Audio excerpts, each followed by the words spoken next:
What's up, everybody? Welcome to Talk on the Clock. Today, I have David Gavry with me. David, where are you from over there? What's up, everybody? Realty One Group Summerlin here in Las Vegas, also host of the Vegas Faces podcast, where we talk about what it's like to live in Las Vegas and how we also don't live on the Strip. Yep, we definitely don't live on the Strip, but there's things that we want to talk about that happen on the Strip sometimes, and today is no exception. We talk about real estate, if you're interested in real estate and the happenings in Las Vegas, and also some, like, our perspective on what's happening. I'm a lifelong Las Vegan, and this guy is from Chicago. How long you been here again? Hey, since 2018, so not that long compared to you, but long enough, I feel like, to at least be able to talk about Vegas. But yeah, always of course, fun to get your perspective having grown up here. It's fun to get both of our perspectives, and that's what's happening, folks. We know you're coming to Las Vegas. A lot of people coming to Las Vegas, and also we know that people are in Las Vegas and just, hey, they want to hear about what's happening in real estate. So we're going to dive right into it. It's Talk on the Clock because we put 8 minutes on the clock. And by the way, I always forget to do this, but I'm Rob Howe with Elite Realty. And now you know how. We're both available to you, and the information will be down below if you're looking for people for the right personality for you to help you with your real estate needs. We're going to put 8 minutes on the clock, and we're going to go at it and talk about what we think is interesting right now. And right now, we're going to dive into our two subjects. Just so you know, you can leave if you don't like these subjects. Real estate advice with ice. Vanilla, that is. Vanilla Ice is going to give us some real estate advice, and we're going to chop that up and talk about it. Not necessarily local, but I think it applies to what we would think about in real estate locally. And of course, folks, did you know what's happening here? We got Super Bowl, baby. The Super Bowl is in Las Bowl. Vegas. The super expensive bowl is in town. And we're going to talk about what it means for Las Vegas and our perspective on that. Because, again, lifelong Las Vegan who's been here since it was a desert, folks. What are you doing out here in the middle of the desert? Yeah, just a sandy, nothing little desert. Little mobster town. I believe you were one of the first people to ever come to Las Vegas, right, Rob? Yeah, but you helped start this town. You helped build this city. You saying I'm old, man? No. You saying I'm old? David's newer here, so he'll have his perspective, and I'm sure it's more of a like, wow, a lot of things have happened since I've been here perspective, right? You've seen a lot. You've really seen this city grow and grow and then grow again. All right, well, let's put 8 minutes on the clock there, and we'll get going here, and we'll jump right into some vanilla ice, baby. Ice, baby. Boom, we're on the clock, and let's see what Vanilla has to say. Same reason I buy my house back. I still have my never even seen. This is the truth. You haven't seen some of the houses you own? Never. And I buy them because I buy tax offers. I buy tax liens. So I don't buy normal MLS or anything you're going to see on Zillow. There's nothing on the computer that I'm going to be buying. I buy them below the appraised value, way below. And everybody would if they could, but they Hell yeah. don't know my tactic. My tactic is to hire an attorney. And my attorney goes to the courthouse and he finds out that day what tax liens in the whole county or anywhere I want to buy a home is, and he'll give them to me. And he says, you owe me my $5,000 retainer whether you buy a house or not. I don't care what you do with this information. I woke up and got my coffee and went here and got it for you, and now you do it. And then I go on there and I go, oh my God, look at these houses. I don't need to see them. I don't need to drive by them. Don't need to even care. And I own so many houses that I've never seen because all I need to see is what is the appraised value of that house and what am I buying it for? Holy shit, I'm buying it for half of the appraised value. I just made money. You do real estate, you understand that. It's when you buy a house that's worth $1 million and you pay $500,000 for it. That's what I do. I make money on my houses before I even fix them up, when I buy them. And do you rent all these houses out? Never rented a house. Never rented a house. That's the wild part to me, man. The fact that he doesn't rent his houses? Yeah, I mean, there's a few things I would like to dissect in there quickly, but the guy says he doesn't rent his houses. So I agree with what he's saying. I think, like, yeah, you got the money.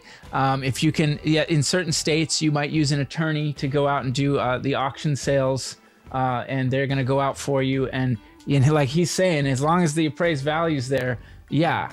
How do you get that appraisal? And that stuff is a little bit of the trick of the trade, but he's not wrong. But can you imagine if Vanilla Ice was your landlord? If he did rent it out? If that was your landlord? Like that, maybe because of his level of celebrity, that might be why he doesn't rent out the houses. Because financially, you're thinking. No. He can hide that in an LLC so? or a trust or whatever. He can hide that. That's. So okay. I mean, you got property management. You know. I'm thinking like, imagine he's like, coming for your rent check, and you're like, come on, Ice. Come on, baby. Come on, Ice, baby. Let's not stick me with this one.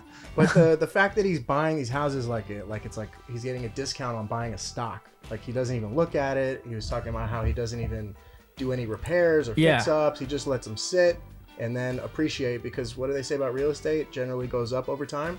So well, and it has, obviously the guy's probably been investing heavily in the last 15 years or so, and in that time, the real estate has basically just boomed. So he's talking about easy times, and he had money to do it. Very lucky. So you got to give him credit that, hey, I needed to stick my money somewhere, and so I stuck it where it needed to be. Totally. It's always good to see musicians or celebrities, rock stars, whoever, that actually know what to do with their money once they make their money, as opposed to just blowing it and going back to square one. So it's cool to see that, and I got a kick out of it when I saw, like, oh wow, Vanilla Ice is giving real estate advice. I immediately sent it to Rob. I was like, what do you think about this? Yeah. I think it was just something good to riff on. And listen, you got that 80s music money. Even if he had to share half of it with Queen because he ripped off Ice Ice Baby's riff, it's it's doom doom doo da doom doom. Okay, and there it goes, doom doom doo da doom doom. Okay, that's different. But when you hear the beginning of the beat, which song do you hope it is? I don't know, man. It depends on my mood. I might be like rolling in my 5.0. Hey. Can we say that his advice is cold as ice? Oh, yeah. He's got some ice cold advice on real estate. So there's your advice from Ice. Real estate advice from Ice. Take it or leave it, folks. Now listen. This is the next thing we're talking about. Las Vegas likely to hit highest record average daily rate in Super Bowl history. That means highest hotel average daily rate. That means what they're getting for, the rates, the daily rate for a hotel. And what did you call it? The super expensive bowl? Yeah. Do you know the prices, like the ticket prices? I have heard, I've heard numbers, 10 grand or something, 10 grand for which seat though, Rob? Yeah, not a great seat, like not even. Right, I hear the front row is like 70K. No joke. I hear 10 grand is like nosebleed. Yeah. Like maybe standing room even. So I'm so good on not going to that. I was gonna say, I heard you got 2 tickets, Rob. I heard no, I would have sold those bad daddies so fast. No, I'm just, listen, I football hasn't even. This gets into some personal stuff, but football hasn't been exciting to me for a while. I've been a Washington fan all my life, and it's been rough, folks. And so, for a while, I'm just kind of like, don't look. But for other reasons too, football has not. Hockey just became such a nice sport, Totally. I mean, hockey just took Vegas by storm with everything that the Vegas Golden Knights have accomplished from their first year up until the championship. Yeah, it's just amazing. So it's hard to top that. I got my fix on a Stanley Cup in Las Vegas, which is wild, almost as wild as the Super Bowl coming to Vegas. So we got to touch on the fact that the Super Bowl is here and what that means. So, David, you were here in 2018.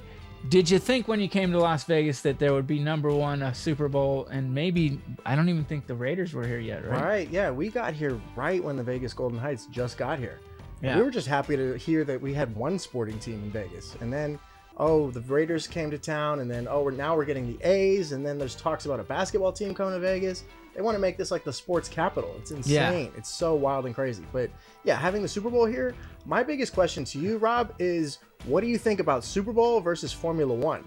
What do you think brings in more excitement? What do you think brings in more money? It's not even without question. It's the Super Bowl, but Super Bowl it will be more than a one-day event, even though that's when everything really happens. In that way, Formula One has a little bit more of a long, period of that it's here and going active, right? F1 I think has been a little unpopular in town, and especially the fact that they're still taking stuff down and shutting down like major streets Still like Flamingo. Crazy traffic jams. I was down there. I had to a comedy show I went to, and it was jammed up. I was so ticked off, man. Yeah, and and so are the workers. I mean, they're having worker strikes and all kinds of craziness. A lot of businesses are suing Formula One because they couldn't get enough customers because of all the crazy traffic and construction. Every single day is like a big Super Bowl extravaganza, pre-game, pre-party up until the big event. So I'm excited. I have a level of excitement that I did not have when Formula One was here. No offense to Formula One fans. Well, it's gonna be great, and I think that the only thing that's odd is that we have a giant Dorito. Oh, that's our. There's a giant Dorito. At the Luxor? At the Luxor. You know, they for those that don't know what we're talking about, the giant, the Luxor being, the pyramid shaped, triangle shape that it is, became a Dorito for I don't know how many days, but it's still a Dorito as far as I know. Is it? It created like this mass hysteria here in Vegas. Where it's like, what the heck is going on? Yeah. So we're selling our souls over here a little bit, but look, good for Vegas. Vegas is on the map big time. I still run into people every now and then that don't know that Vegas has like residential, They still think we live at the Cosmo. Yeah, you live in hotels over here, but that's part of living in Vegas. For me, I will just say this. I know our talk on the clock time is going, but again, I'm going to make an exception for the Super Bowl, just to say that for me, being here all my life, to have the Super Bowl, first of all, seeing my own team here, I never thought I'd see that, and that happened, and now we have the Super Bowl. Wow, just I do talk to people that are my friends that have been here a long time, and they're like, "Can you believe it?" It's like, what? Yeah, and do you think this is a one-off? Do you think that we get the Super Bowl again in we'll get it couple again. Of years? I don't know about a couple of years. They thing? rotate it. There's 32 teams or whatever, so they wanted to get it over here as soon as possible. But yeah, they'll rotate it, and maybe it'll come back. There'll be certainly other big events that will be a part of that state. That's going to be the stadium brings in things that we couldn't bring in before because of the size of the venue and whatnot, and because it's covered, which is something that I would advise the A's to make sure they do. Because I don't know how many games I'm going to in 100+ degree heat when that's the majority of the games that get played is during the summer.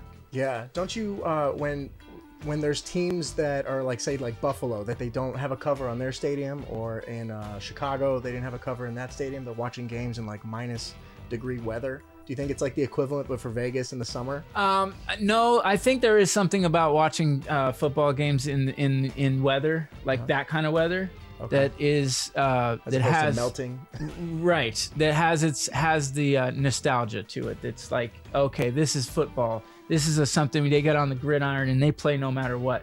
But the heat is just something that is not comfy at all. And you can imagine people drinking beer and passing out in the stands, and like, that's not good. Which the stadium in downtown Summerlin has a pool in it, which I've never seen that before. I think maybe Phoenix has one, but that's about it. So yeah, and it's smaller. And maybe they'll do that with the A's. Yeah. I mean, they did it in Arizona too. They have a pool, and I think they have a manatee tank. No, that's the Rays that had the manatee tank or whatever. Not manatee. Manta Ray, the Ray tank. Yeah, Steve Irwin. Yes. Oh. All right, folks. We have overstayed our welcome on Talk on the Clock. I hope you enjoyed a little bit of our perspective about what's happening. And you know what?